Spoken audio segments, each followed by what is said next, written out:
Hi, and welcome to this video in which we're going to look at how to write a left outer join in order to join two tables together in SQL Server. This video is part of a series of videos in which we're going to look at all the basics of learning SQL. You can also have a look at all the videos on my website, which is www.padsresearch.co.uk. That is physics, aviation and data science. So let's get started and have a look at what a left outer join is. So on the screen, we've got a select statement selecting some columns from the product table. And rather than just bringing back data from one table, I'd like to bring back data from two tables. Now there's a few different joins that we can use to do that. And in this case, we're going to use the left outer join.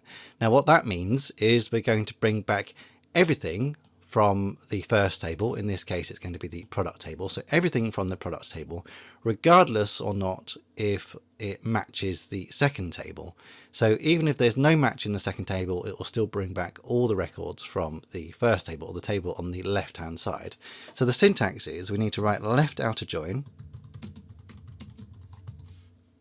And then we need to specify what table we want to join it to. So I'm going to paste that in. So we're going to join the product table to the product model table, and then we need to say how we want to join that. So we're going to say we want to join it on the product model ID is equal to the product model ID. So that's the product model ID in the product table is being equal to the product model ID in the product model table. So if both those records match, so for example, if you have the ID of 1 in the product table and an ID of 1 in the product model table, then that will find a match. Now, if it doesn't match, it will still bring back the product table or the product row regardless. Because it's a left outer join, it says bring back everything from the product table regardless of whether or not there's a match on the product model table. Now, when it's the case that it doesn't match, it will just basically bring back null records for anything that is in the product model. So let's execute this and see what we get.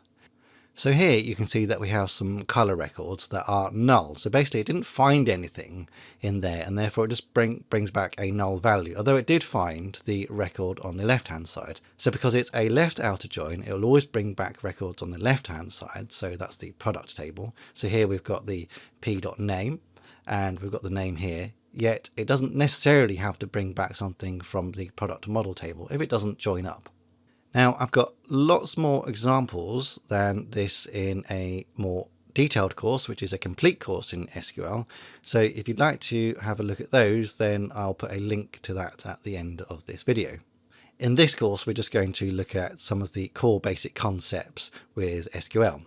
In the next video, we're going to look at how to do the right outer join, and then in the video after that, we're going to look at how we can put multiple joins together. So if you'd like to find that, then if you subscribe, you can look at the playlist for all of these videos, and you can also find all of the videos in this series on my website, which is www.padsresearch.co.uk. That's physics, aviation and data science. So let's take a look at the next video, which will be right outer joins.